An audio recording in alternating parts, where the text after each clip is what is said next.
Hey y'all, I got some shit would need to be said, okay? It's like story time with Shanda. Y'all like my TikTok eyelashes? They're cute. It makes me want to get lashes like this. Like they're subtle, they're not too. Okay, anyway. So, okay. So I wanted to talk about an experience that I had the first time I went to college.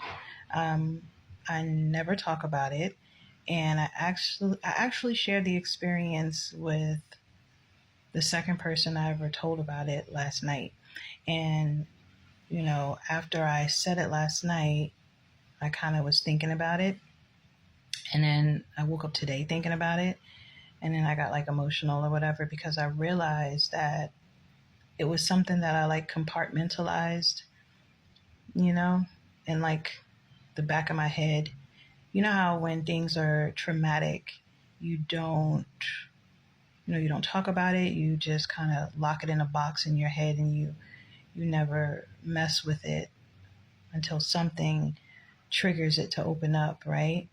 um, so it was just something that I kept private, and I don't even think family members know about this.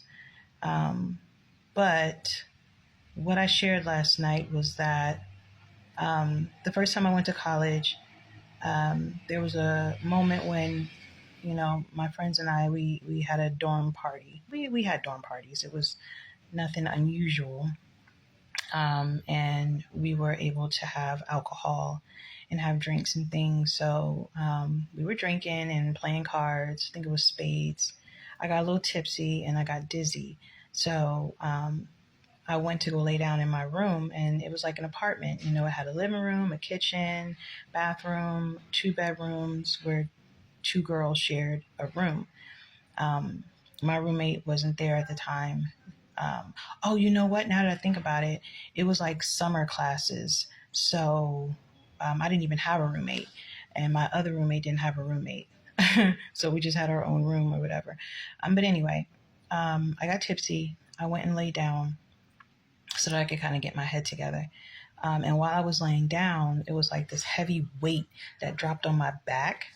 Um, I guess minutes later, and then I felt like groping. So it was like one hand on the left side of my boob, another hand on my right side of my boob, and 2 faces were pressed against my cheeks, like aggressively kissing my face. And it was 2 guys.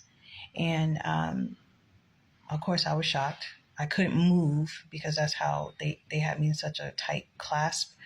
And I'm on my belly, so my face is in my pillow. And I couldn't move. So I just kept struggling and struggling, trying to get out of the clasp. And then I don't know what happened, y'all, but it was like Hulk Hogan came into my body or something, because I just went ballistic, like ballistic, to the point where I swung both of them off of me. I still don't know how I did that, but I did. And the first thing I did was run to cut my light on because it was dark in there and I wanted to see who it was. And when I saw who it was, like I was in complete shock because I'm like, what the hell? And it was 2 of my boyfriend's best friends. I don't remember if I was still with my boyfriend at the time, if we had broke up, if we were on separation or whatever, but those were his best friends.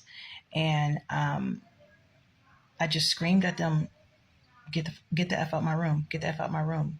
Don't ever talk to me again, get the F out my room. And I like screamed at the top of my lungs. And then some of my friends ran to the back and was like, are you all right? What happened? What happened? And, so that was a moment in time that happened. And I would see them in passing. Like I said, we had mutual friends. So like if I went to a cookout or something, sometimes they were there, and it was like always an awkward stare, awkward look. I never told anybody about it.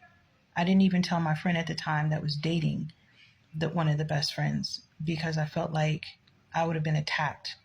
I've seen her attack a female before that she thought provoked one of her guys to talk to them or deal with them or something. And women I don't know. Sometimes girls just aren't like girls, and they kind of attack you out of, I don't know.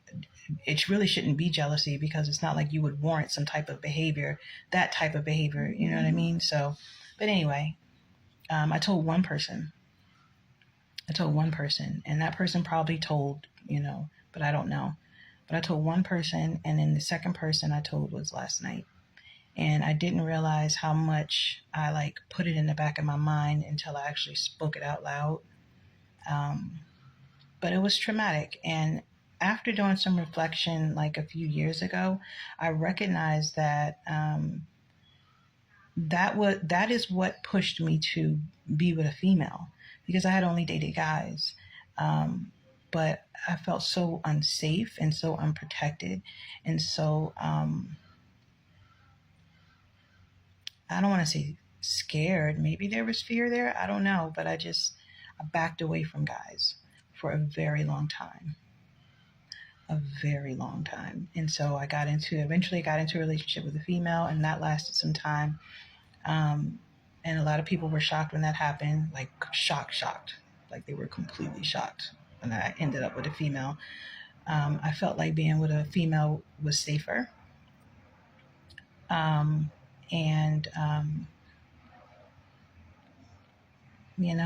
I just wasn't feeling dudes. It was, but I had to realize that it was trauma based. And so once I reflected on that and I was able to understand how everything came about, then I was able to move forward and open myself up to dating guys again and stuff like that.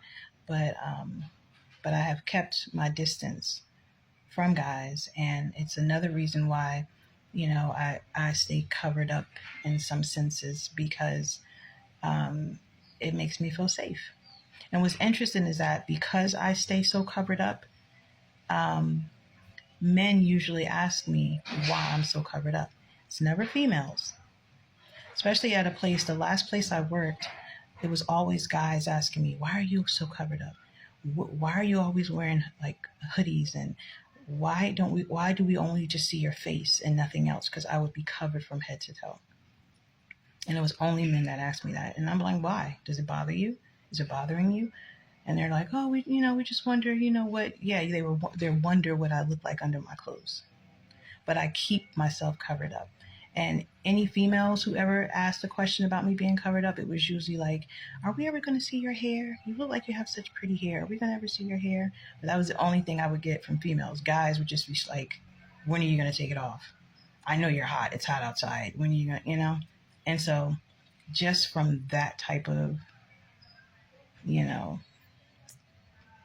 situation is a main reason why I do stay so covered up.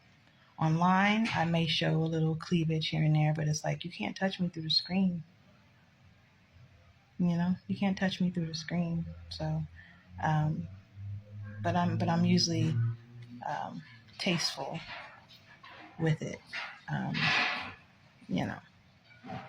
It's a reason behind the things that I do. And that whole traumatic experience that happened to me definitely shaped me moving forward. I have now opened myself back up to guys, and just hoping that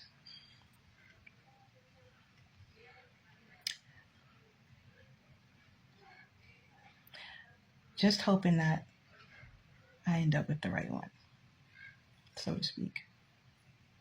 So I just wanted to share that. Comment, y'all.